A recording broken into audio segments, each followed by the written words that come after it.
Welcome back. Today we are going to sheathe the other side of the house and review some of the finishing details on the subfloor before we get to the walls.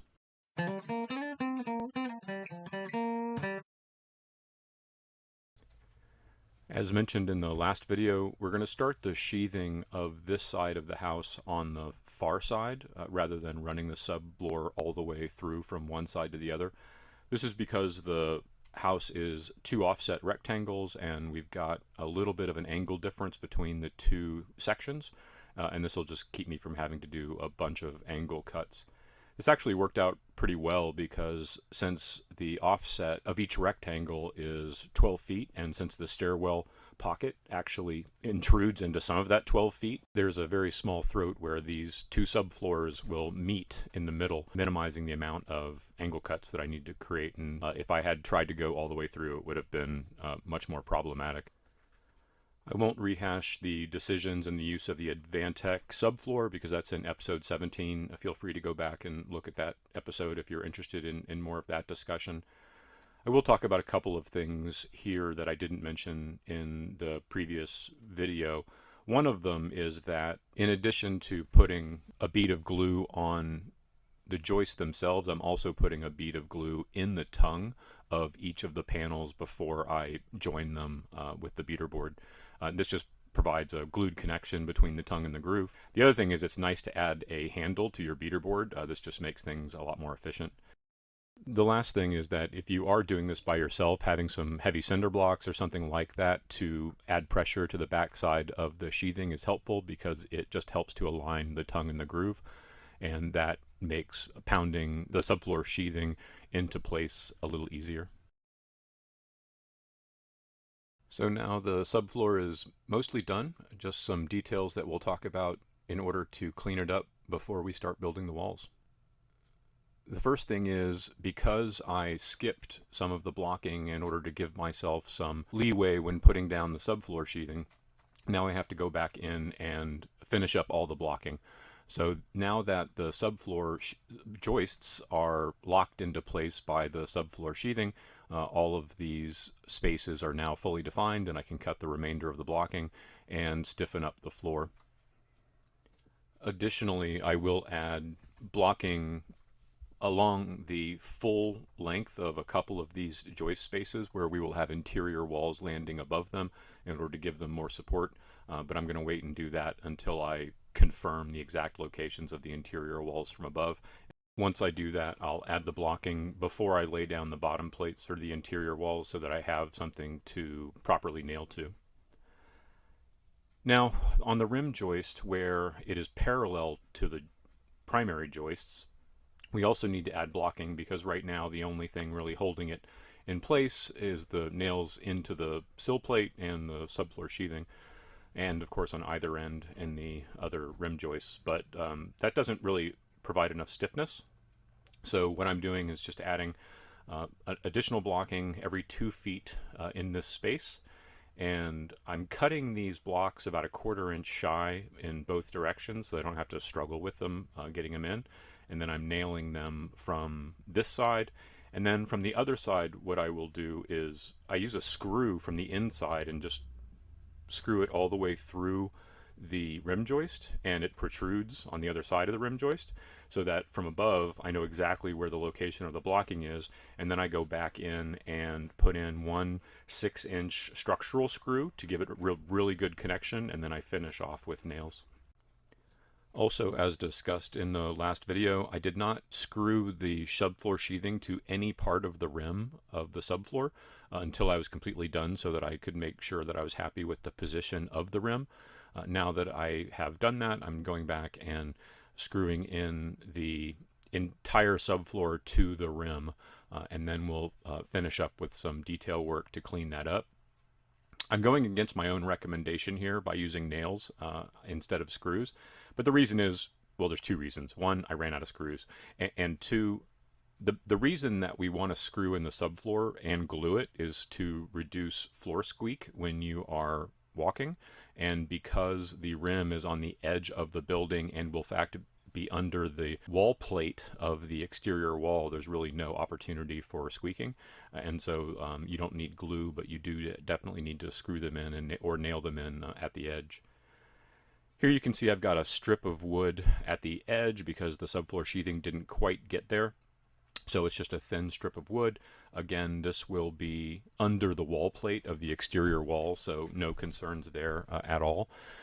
And now that I've done all of that work, I'm coming back with a router and just routing the edge of the subfloor sheathing to the rim with a 1-inch flush cut bit.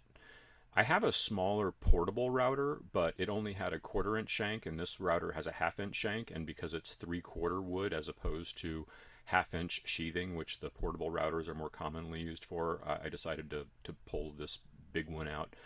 It worked pretty well. It's a little bit slow, but not so slow that it doesn't make it worth it. And the cuts that come out of this, or the final detail, is just so clean. It's really nice to have. If you are a subscriber to the channel, I will give you express written permission to say that you don't know what a router is and that your measuring and cutting skills are just this good. But it just, the cleanliness of this cut with a router at the end is just, it looks nice, and it just makes the future processes a little bit easier. So this is the first time this ever happened to me, but I'm routing the final edge of the subfloor, and the cut wasn't quite looking right. Something seemed weird. So I pulled up the router, and I recognized that the stop nut on the bottom of the flush trim bit had just spun off, which meant the rollers that define where the flush trim bit cuts also roll off and fell about 9 feet down into very wet clay. I was lucky enough to go down there and be able to find them about half sunk in. There they are. So I am going to put those back on and resecure them. I guess this is something that you need to check occasionally. Luckily, I was able to find them and not have to put this off a day while I went and got more parts or another flush trim bit. And no, hooked needle nose pliers are not the recommended tool for this operation, but it's what I had on hand, and sometimes the best tool is the one that gets you back to working more quickly. One thing to think about if you are going to go this route is to make sure that wherever your flush trim bit meets the rim joist, you just want to double check that that rim joist is clear of nails or significant wood imperfections or anything that can alter the flush cut that you're trying to create. So just going back and double checking that whole top inch or two of the rim joist is free of significant imperfections or nails is a good idea.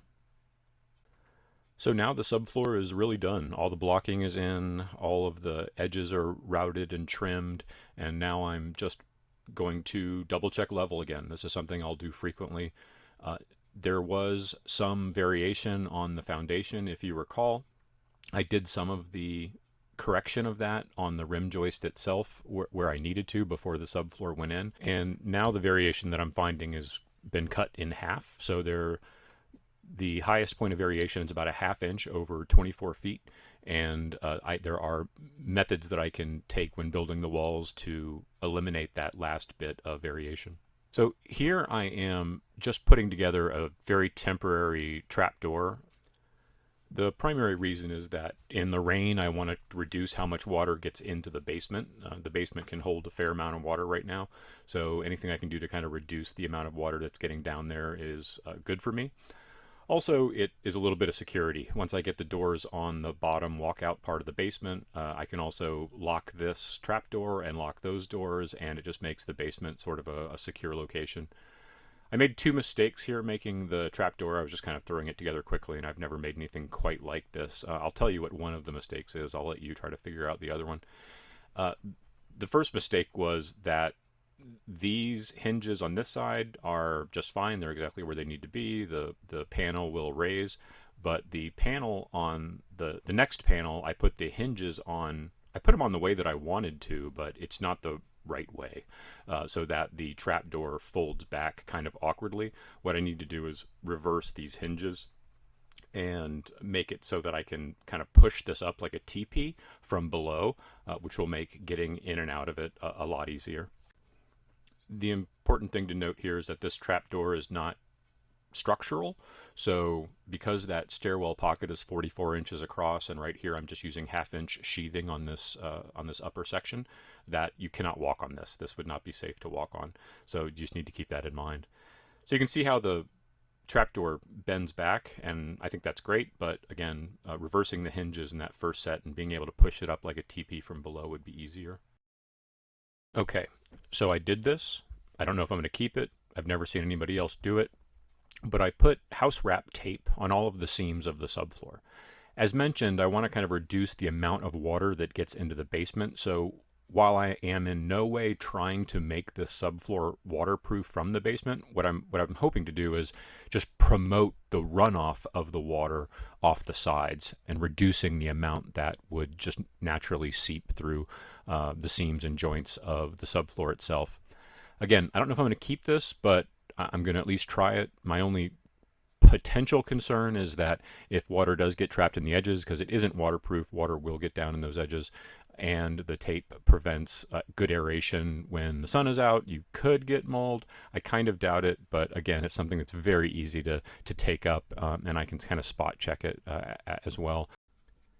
And as if on cue, we got some big thunderstorms the night the tape was put on. So got to inspect it a little bit. Everything looks exactly like what I would expect. There's always going to be a little bit of pooling on the top, and this isn't any different than it was on the other side when it had rained a few days ago. So that looks good. Now the only thing to see is how much water got in the basement last night. So of course we expected to get water down here, but the number of dry spots that I'm seeing, especially there in the corners, we wouldn't have nearly that much dry surface with a rain like we had last night if it weren't for buttoning up the subfloor with tape and the trapdoor. But at least this part of it worked. I'll keep an eye on the seams, and feel free to let me know if you think it's a mistake. This is where I'm at. Thanks for watching. See you next time.